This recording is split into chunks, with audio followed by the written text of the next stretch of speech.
Bharat Ratna doctor Bhimrao Ambedkar ಅವರಿಗೆ ಕೋಟಿ ಕೋಟಿ ನಮನ. ಇವರ ಜೀವನವನ್ನು ಆಧರಿಸಿ ಈ ಧಾರಾವಾಹಿಯನ್ನು ನಿರ್ಮಿಸಲಾಗಿದೆ.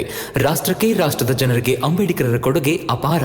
ಹಲವಾರು ಅಧಿಕೃತ ಪುಸ್ತಕಗಳನ್ನು ಆಧರಿಸಿ ಈ ಕಥೆಯನ್ನು ತಮ್ಮ ಮುಂದೆ ಇಡಲಾಗಿದೆ. ಈ ಧಾರಾವಾಹಿಯನ್ನು ವಾಹಿನಿಯು ನಿಷ್ಠೆಯಿಂದ ನಿರ್ಮಿಸಿದ್ದು, ಬಾಬಾ ಸಾಹೇಬರ ಜೀವನ ಮತ್ತು ಸವೆಸಿದ ಹಾದಿ ಪ್ರತಿಯೊಬ್ಬರಿಗೂ ಸ್ಫೂರ್ತಿ ನೀಡುತ್ತದೆ ಎಂಬುದನ್ನು ವಾಹಿನಿಯು ಬಲವಾಗಿ ನಂಬಿದೆ. ರಾಮ್ಜೆ, ನಿಂತ್ಕೋ. ಒಂದು ನಿಮಿಷ ನಮ್ಮ ಮಾತು ಕೇಳಿಲಿ. ನಾವು ಮುಂಚೆನೇ ಹೇಳಿದೀವಿ, ಭೀಮ ತಪ್ಪುದಾರಿ ಹಿಡ್ದ ಅಂತಂದ್ರೆ ಒದೆ ಬೀಳೋದು ಪಕ್ಕ ಅಂತ. ಏಟ್ ಬಿಚ್ಚಲ್ಲ. ಈಗ ನೋಡಿ ಹೇಗಾಗಿದ್ದಾನೆ. ನೋಡಿ ನೋಡಿ ಹೇಗೆ ಒದ್ದಾಡ್ತಿದ್ದಾನೆ. ನಂಗೊಂದು ಮಾತು ಅರ್ಥನೇ ಆಗ್ತಿಲ್ಲ. ಈ ಭೀಮ ಎಲ್ಲದಕ್ಕೂ ಯಾಕೆ ಮೂಗು ತೂರಿಸ್ತಾನೆ? ಹೊರಗೆ ನಿಂತ್ಕೊಂಡು ಕಿರಿಚ್ತಾನೆ. ನಮ್ಮ ನಿದ್ದೆನೂ ಹಾಳಿಲ್ಲಿ. ಇಲ್ಲಿ ಕೇಳ್ರಪ್ಪ, ಅವ್ರ ನೋವನ್ನ ಅವರೇ ಹೊರಬೇಕಾಗತ್ತೆ ಅಲ್ವೇನ್ರಪ್ಪ? ನಾವೇನು ಮಾಡೋಕ್ಕಾಗತ್ತೆ ಹೇಳಿ?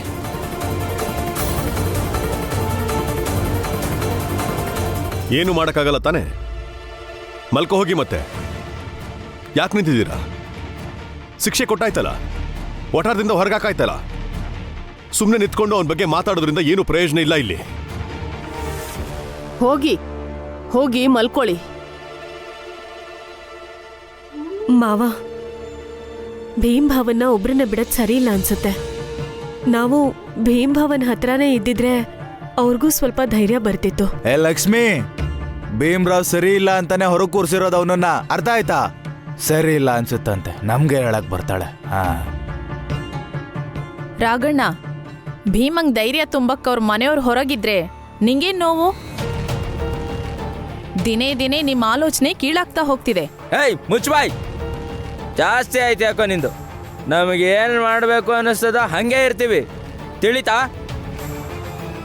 ಕೇಳಿಲಿ. ಹೋಗಿ ರಮನ್ ಕೈ ಹಿಡ್ಕೊಂಡು ಒಳಗೆಳ್ಕೊಂಬ. ಹೋಗ.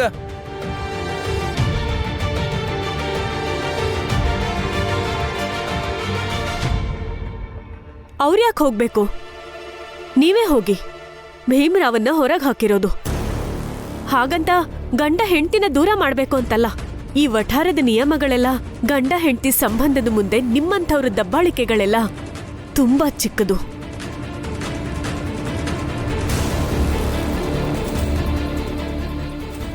ಏನಾಯ್ತು? ಹೋಗಿ ಹೋಗಿ ರಮಾನ ಕರ್ಕೊಂಡ್ ಬನ್ನಿ. ಈಗ ಹೋಗಕ್ಕಾಗ್ಲಿಲ್ಲ ಅಂದ್ರೆ ತೆಪ್ಪಗ್ ಹೋಗಿ ಮಲ್ಕೊಳ್ಳಿ. ಅವರಿಬ್ರು ಹೇಗಾದ್ರೂ ಇದ್ಕೋತಾರೆ.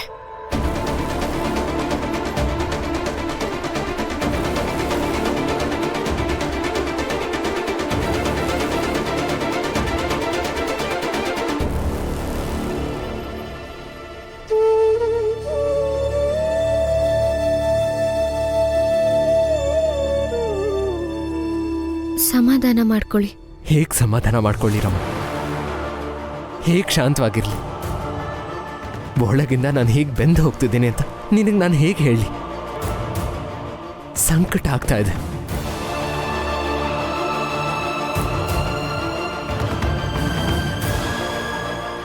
ತುಂಬಾ ನೋವಾಗ್ತಿದೆ. ನಾನು ಬಂದಾಗ ನೀನು ಅಲ್ಲಿ ನಿಂತಿದ್ದೆ ಎಲ್ಲರ ಜೊತೆ.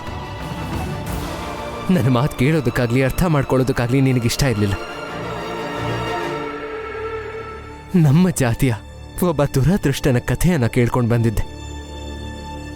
ಆ ದುಃಖನ ಎಲ್ಲರ ಮುಂದೆ ಹಂಚ್ಕೋಬೇಕು ಅಂತ ಬಂದಿದ್ದೆ.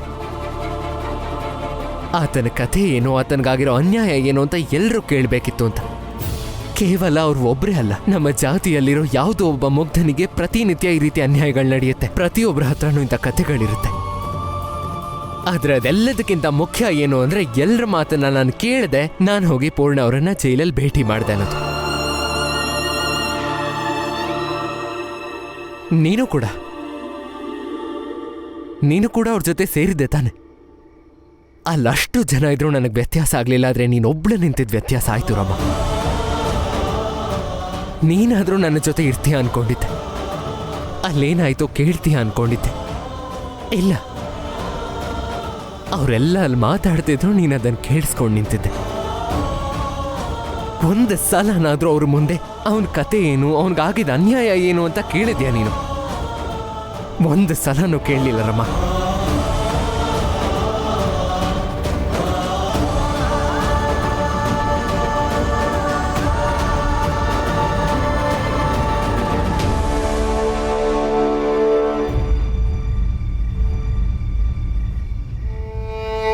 ರಮ, ನೀನು ನನ್ನ ಅತಿ ದೊಡ್ಡ ಶಕ್ತಿ. ಮತ್ತಾಗ ನನ್ನ ಶಕ್ತಿನೇ ನನ್ನಿಂದ ದೂರ ಆಗಿ ನಿಂತಿತ್ತು. ಪೂರ್ಣ ಅವರ ದುರಂತದ ಕತೆ ಕೇಳಿದ್ಮೇಲೆ ನನಗೆ ಯಾರ್ದಾದ್ರೂ ಹೆಗಲ್ ಮೇಲೆ ತಲೆ ಇಟ್ಟು ಅಳಬೇಕು ಅನ್ನಿಸ್ತು. ನಿನ್ನ ಅವಶ್ಯಕತೆ ಇತ್ತು ನನಗೆ. ನಿನ್ನ ಹೆಗಲಲ್ದೆ ಇನ್ ಯಾರ ಹೆಗಲ ಮೇಲೆ ನಾನು ಅಳೋದಕ್ಕಾಗುತ್ತೆ ರಮ್ಮ?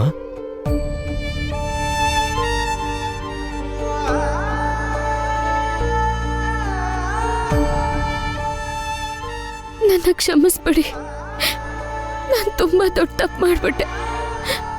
ನಾನು ನಿಮ್ ಜೊತೆ ನಿಲ್ಬೇಕಾಗಿತ್ತು. ಕ್ಷಮಿಸ್ಬಿಡಿ ನನ್ನ. ನಂಗಷ್ಟೊಂದು ಬುದ್ಧಿ ಅಂತೂ ಇಲ್ಲ. ಯಾವಾಗ, ಹೇಗೆ, ಎಲ್ಲಿ ನಿಮ್ ಜೊತೆ ನಾನು ನಿಂತ್ಕೋಬೇಕು ಅಂತ ನನ್ನ ಮನ್ಸು ಹೇಳ್ತು. ನಿಮ್ ಹತ್ರ ಬಂದು ವಿಷಯ ತಿಳ್ಕೊ ಅಂತ, ಏನಾಗಿರ್ಬೋದು ಅಂತ. ಆದ್ರೆ ನಾನು ಬರೋದು ಸ್ವಲ್ಪ ತಡ ಆಯ್ತು. ನಾನು ತಪ್ಪಿತಸ್ಥೆ ಆಗ್ಬಿಟ್ಟೆ. ನನ್ನ ಕ್ಷಮಿಸ್ಬಿಡಿ.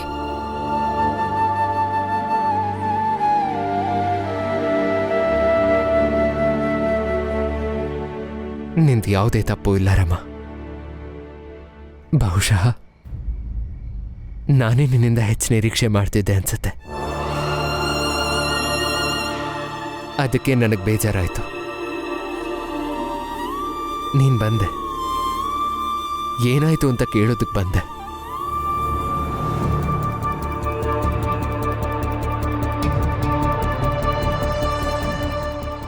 ನಾನೇನು ಇವರಿಬ್ರ ಮಧ್ಯೆ ಕನಕ ಸೃಷ್ಟಿ ಮಾಡೋಣ ಅನ್ಕೊಂಡೆ. ಇವರಿಬ್ರು ಒಂದಿನನೂ ಬಿಟ್ಟಿರಲ್ಲ ಅಂತಿದಾರಲ್ಲಪ್ಪ.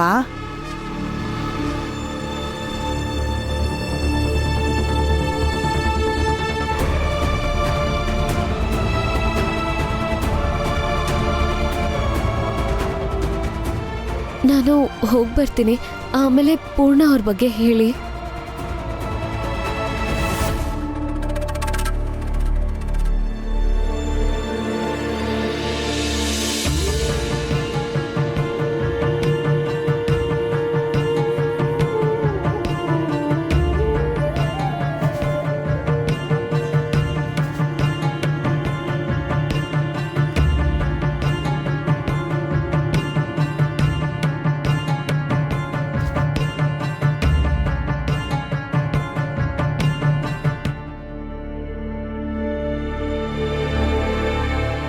ನಾನು ಅವ್ರ ಮೇಲೆ ನಂಬಿಕೆ ಇಡಬೇಕಾಗಿತ್ತು.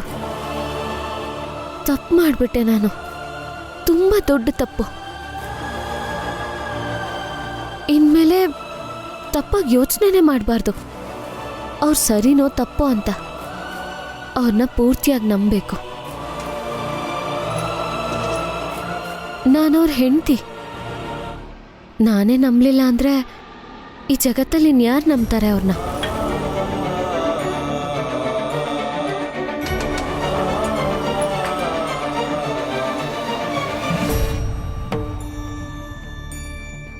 ಹೊರಟ್ಯಾ? ಈಗ ನೀನು ನಿನ್ ಗಂಡನ ಥರ ಮನೆಯವ್ರ ವಿರುದ್ಧ ಹೋಗ್ತಾ ಇದೀಯಾ? ಸ್ವಲ್ಪನಾದ್ರೂ ಗೌರವ ಇರ್ಲಿ ನಮ್ಮ ಬಗ್ಗೆ. ನೋಡಿ ಅತ್ತೆ, ನೀವು ನನ್ನ ಹತ್ರ ವಾದ ಮಾಡಬೇಡಿ. ದಯವಿಟ್ಟು ಒಂದು ಕೆಲಸ ಮಾಡಿ. ನಾಳೆ ಬೆಳಿಗ್ಗೆ ವಟಾರದವರೆಲ್ಲ ಎದ್ದ ತಕ್ಷಣ ಅವರೆಲ್ಲರನ್ನೂ ಪಂಚಾಯತಿಗೆ ಸೇರಿಸಿ ಮುಂದೇನು ಮಾಡಬೇಕು ಅಂತ. ಬೇಕಾದರೆ ನನ್ನೂ ವಟಾರದಿಂದ ಬಹಿಷ್ಕಾರ ಹಾಕಿ. ತುಂಬ ಬುದ್ಧಿವಂತೆ ಅನ್ಕೊಂಡಿದ್ಯಾ ನೀನು? ಅತ್ತೆ, ನಾನು ಅವ್ರ ಜೊತೆ ಹೊಸ ಜೀವನನೇ ಶುರು ಮಾಡ್ಬೋದು. ನಾನು ಅವ್ರ ಜೊತೆ ಹೋಗಲೇಬೇಕು. ನೀನು ಅತ್ತೆ ಹೇಳ್ತಿರೋದು ನೀನು ಹೊರಗೆ ಹೋಗೋ ಹಾಗಿಲ್ಲ. ಗಂಡನ ಬದಲು ಬೇರೆ ಯಾರಾದರೂ ಆಗಿದ್ರೆ ನಾನು ಯೋಚನೆ ಮಾಡ್ತಿದ್ದೆ, ಗಂಡನ ವಿಷಯದಲ್ಲಿ ಹಾಗಾಗಲ್ಲ ನೋಡಿ. ದಯವಿಟ್ಟು ನೀವು ಹಠ ಮಾಡಬೇಡಿ. ನಾನು ಹೋಗಬೇಕು, ನಾನು ಹೋಗ್ತೀನಿ. ನಾನು ಹೇಳ್ತಿದ್ದೀನಲ್ಲ ರಾಮ, ನೀನು ಹೋಗೋ ಹಾಗಿಲ್ಲ. ನಾನು ಹೋಗ್ತೀನಿ. ನನ್ನ ಪ್ರಾಣ ಹೋದ್ರೂ ಹೋಗ್ತೀನಿ.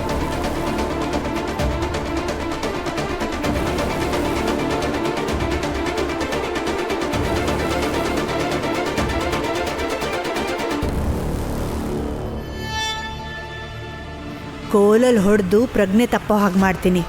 ಆಗ ಹೇಗೆ ಅವಳು ಗಂಡನ ಹತ್ರ ಹೋಗ್ತಾಳೋ ನಾನು ನೋಡ್ತೀನಿ.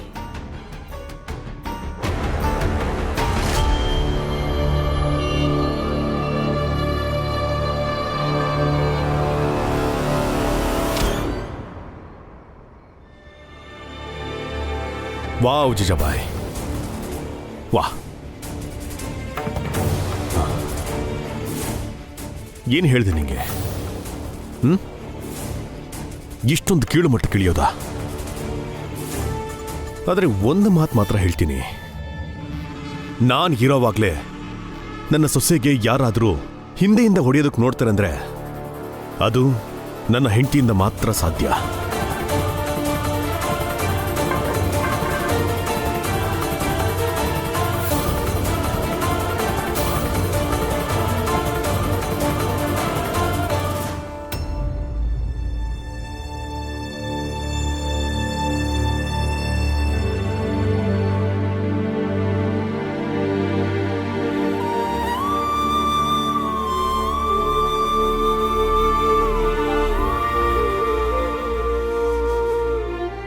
ಈಗ ಹೇಳಿ, ಪೂರ್ಣ ಅವ್ರ ಜೀವನದಲ್ಲಿ ಏನಾಗಿತ್ತು? ಪೂರ್ಣ ಅವರು ಅವ್ರ ಮಗಂಗೆ ಅದ್ಧೂರಿಯಾಗಿ ಮದುವೆ ಮಾಡಬೇಕು ಅನ್ಕೊಂಡಿದ್ದು. ಆಮೇಲೆ ಮದುವೆ ಮನೆ ಕಡೆ ಹೊರಟ್ವಿ, ಮೇಲ್ಜಾತಿಯವ್ರ ಬೀದಿ ಕಡೆ ಹೊರಟ್ವಿ. ಅವರು ನನ್ನ ಮಗನಿಗೆ ತುಂಬಾನೇ ಹೊಡೆದ್ರು, ನೆಲದ ಮೇಲೆ ಹಾಕ್ಕೊಂಡು ಚೆನ್ನಾಗಿ ಹೊಡೆದ್ರು. ಆ ಜನರಿಗೆ ಇಷ್ಟ್ರಿಂದಲೇ ತೃಪ್ತಿ ಸಿಗಲಿಲ್ಲ. ಮೇಲ್ಜಾತಿಯವರು ನಮ್ಮ ಮನೆಗೆ ಬೆಂಕಿ ಹಚ್ಚಿಬಿಟ್ರು. ನನ್ನ ಕಣ್ಣೆದುರಿಗೇನೆ ನನ್ನ ಕುಟುಂಬ ಸುಟ್ಟೋಯ್ತು.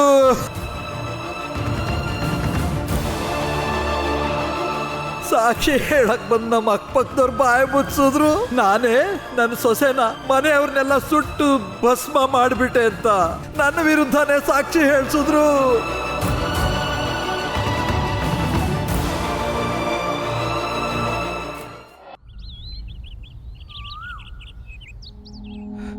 ಏಯ್ ನಿಂತ್ಕೋ ಪೂರ್ಣ, ಪೂರ್ಣ ನಿಂತ್ಕೋ, ಹೇಳ್ತಿದ್ದೀನಿ ನಿಂತ್ಕೋ.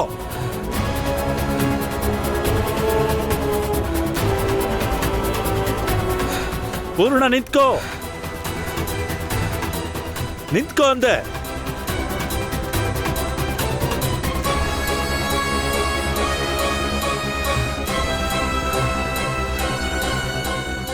ಅಯ್ಯೋ ಪೂರ್ಣ ಅವರೇ, ನೀವು ಜೈಲಲ್ಲಿದ್ರಲ್ವಾ? ಎಲ್ಲಿಗೆ ಓಡ್ ಹೋಗ್ತಿದ್ದೀರಾ? ಅವರು ನಿಂತ್ಕೋ ಪೂರ್ಣ, ಇಲ್ಲಾಂದ್ರೆ ಶೂಟ್ ಮಾಡ್ಬೇಕಾಗತ್ತೆ.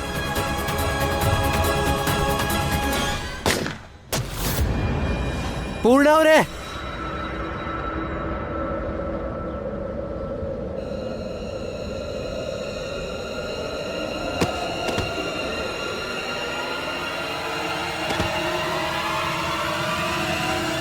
ಪೂರ್ಣವ್ರೆ, ಪೂರ್ಣವ್ರೆ ಇದ್ದೇಳಿ. ಏನಾಯ್ತು ನಿಮ್ಗೆ? ನೀವು ಜೈಲಲ್ಲಿದ್ರಲ್ಲ, ಯಾಕೆ ಓಡ್ ಬಂದ್ರಿ? ಇವರು ನನ್ನ ಸಾಯಿಸಕ್ ನೋಡ್ತಾ ಇದ್ರು. ಇವರು ನೀನು ನನ್ನ ಕಾಪಾಡೋದಕ್ಕೆ ಪ್ರಯತ್ನ ಮಾಡ್ತಿದ್ದೆ ಭೀಮಾ. ಆದರೆ ಇವ್ರು ನನ್ನನ್ನು ಸಾಯಿಸ್ಬೇಕು ಅಂತ ಉಪಾಯ ಮಾಡ್ತಿದ್ರು. ಅದಕ್ಕೆ ನಾನು ಓಡ್ಕೊಂಡು ತಪ್ಪಿಸ್ಕೊಂಬಂದೆ ಭೀಮಾ. ಇಲ್ಲ ಪೂರ್ಣವ್ರೆ, ನಿಮ್ಗೇನು ಆಗೋದಕ್ಕೆ ನಾನು ಬಿಡಲ್ಲ. ಬನ್ನಿ, ಎದ್ದೇಳಿ ಬನ್ನಿ.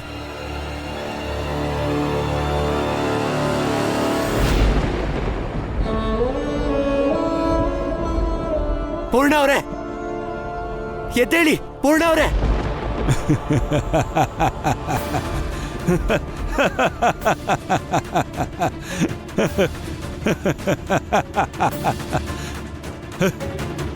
ಓಡ್ ಹೋಗ್ತಿದ್ದ ಬಡ್ಡಿ ಮಗ. ಪೊಲೀಸ್ನವ್ರಾಗ ನಗ್ತಾ ಇದ್ರಲ್ಲ, ನಾಚಿಕೆ ಆಗಲ್ವಾ ನಿಮ್ಗೆ? ಸಾಯಿಸ್ಬಿಟ್ರಲ್ರಿ ಅವನ್ನ. ಇದೇನಾ ನಿಮ್ ನ್ಯಾಯ? ನೀವ್ ಬೇಕು ಅಂತ ಸಾಯಿಸಿದ್ದೀರ. ಇದು ದೊಡ್ಡ ಅನ್ಯಾಯ. ಇದು ಅಕ್ಷಮ್ಯ. ಇದು ಅಕ್ಷಮ್ಯ. ಇದು ಅನ್ಯಾಯ. ನಾನು ನಿಮ್ಮನ್ನು ಸುಮ್ಮನೆ ಬಿಡಲ್ಲ. ನಿಮ್ಮ ವಿರುದ್ಧ ನಾನು ಹೋರಾಟ ಮಾಡ್ತೀನಿ. ನಾನು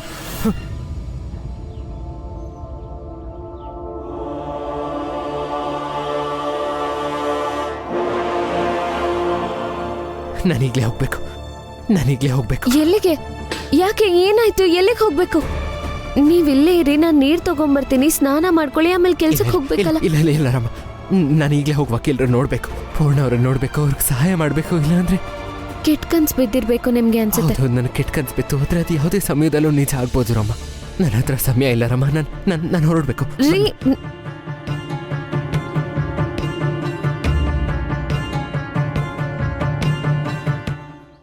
ಇನ್ಸ್ಪೆಕ್ಟ್ರ, ಈ ಭೀಮ್ರಾವ್ ಪೂರ್ಣನ್ ಪರ ಹೋರಾಟಕ್ಕೆ ನಿಂತಿದ್ದಾನೆ. ಇಷ್ಟೊತ್ತಿಗೆ ಈ ವಿಷಯ ಅವನ ಜಾತಿಯವ್ರೆಲ್ರಿಗೂ ಗೊತ್ತಾಗಿರುತ್ತೆ. ಈಗ ನೀವು ಹೇಗಾದ್ರೂ ಮಾಡಿ ಆ ಪೂರ್ಣನ ಸಾಯಿಸ್ಬಿಡಿ, ಆಗ ಆಟನೇ ಬೇರೆ ಇರುತ್ತೆ. ಮಾಲೀಕರು ಪತ್ರಿಕೆಯಲ್ಲೂ ಹಾಕ್ಬಿಡ್ತಾರೆ, ಆ ಪೂರ್ಣ ಜೈಲರ್ನ ಹೊಡೆದು ತಪ್ಪಿಸ್ಕೊಳಕ್ ನೋಡ್ತಿದ್ದ ಅಂತ. ಪೊಲೀಸ್ನವರು ಅವನ್ನ ತಡೆಯೋಕೆ ಎಷ್ಟೋ ಪ್ರಯತ್ನ ಪಟ್ರು, ಆದ್ರೆ ಆಗ್ಲಿಲ್ಲ. ಅನಿವಾರ್ಯವಾಗಿ ಅವನ ಮೇಲೆ ಗೋಲಿಬಾರ್ ಮಾಡ್ಬೇಕಿತ್ತು ಅಲ್ವಾ ಮಾಲೀಕ್ರೆ? ಸುದ್ದಿ ಸರಿ ಹೋಗುತ್ತಲ್ಲ.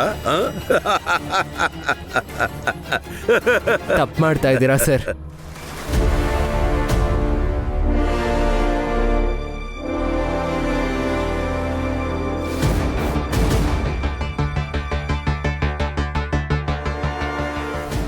ನಿಮ್ಮಂತ ಜನರು ಇಷ್ಟು ಕೆಳಮಟ್ಟದಲ್ಲಿ ಯೋಚನೆ ಮಾಡ್ತೀರಾ ಅಂತ ಅನ್ಕೊಂಡಿರ್ಲಿಲ್ಲ ಸರ್. ನಿಮ್ಮ ಅಹಂಕಾರಕ್ಕೆ ಯಾವ ಹಂತಕ್ಕೆ ಬೇಕಾದ್ರೂ ಹೋಗ್ತಿರಲ್ಲ. ಸರಿ, ಹಾಗಿದ್ರೆ ಕೇಳಿಸ್ಕೋಬಾರ್ದಿತ್ತು, ನೀನು ಕೇಳಿಸ್ಕೊಂಡ್ಬಿಟ್ಟೆ. ಈ ಉಪಾಯ ಈಗ 3 ಗಂಟೆ ಒಳಗೆ ಕಾರ್ಯರೂಪಕ್ಕೆ ಬರುತ್ತೆ. ಆಗ ನೀನಿನ್ನೂ ಇಲ್ಲಿ ಕೆಲಸದಲ್ಲಿ ಇರ್ತೀಯ. ಇವತ್ತು ನಿನ್ಗೆ ರಜೆ ಸಿಕ್ಕಲ್ಲ. ಯೋಚನೆ ಮಾಡು, ಕೆಲಸ ಬೇಕಾ? ಪೂರ್ಣನ್ನ ಕಾಪಾಡಕ್ ಹೋಗಿ ನೀನ್ ಕೆಲಸ ಕಳ್ಕೋತೀಯ. ಸರ್ಕಾರ ಮತ್ತು ಸಮಾಜ ಪೂರ್ಣನ್ ಸಾವು ಎದುರು ನೋಡ್ತಿದೆ. ಆದ್ರಿಂದ ನಿನ್ನಂತ ಜನರು ಅವನನ್ನ ಕಾಪಾಡ್ಕೊಳಕ್ಕಾಗಲ್ಲ. ಭೀಮ್ರಾವ್, ಈಗಂತೂ ನಿನ್ಗೆಲ್ಲ ಗೊತ್ತಾಗ್ಬಿಟ್ಟಿದೆ. ನೀನು ನಿನ್ಗೇನ್ ಬೇಕೋ ತಯಾರಿ ಮಾಡ್ಕೋ. ನೋಡೋಣ ಈ ಆಟದಲ್ಲಿ ಯಾರು ಗೆಲ್ತಾರೆ ಅಂತ.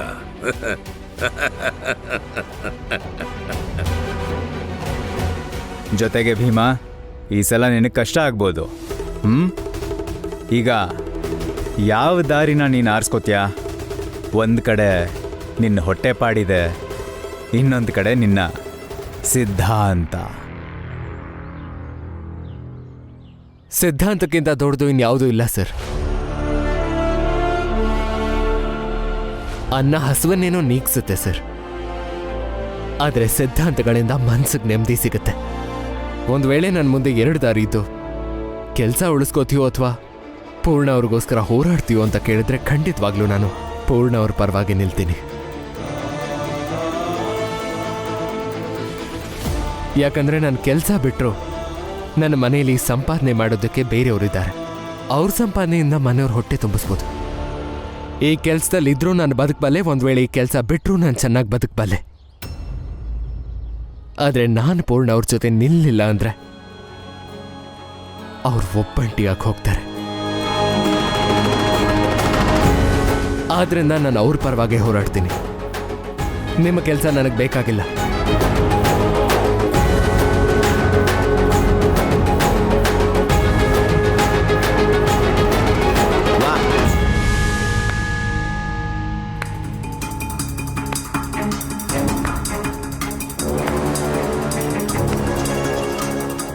ಎಂಥ ಅದ್ಭುತವಾದ ಮಾತು ಹೇಳಿದೆ ನೀನು. ನಂಗೆ ಈ ಕೆಲಸ ಬೇಡ.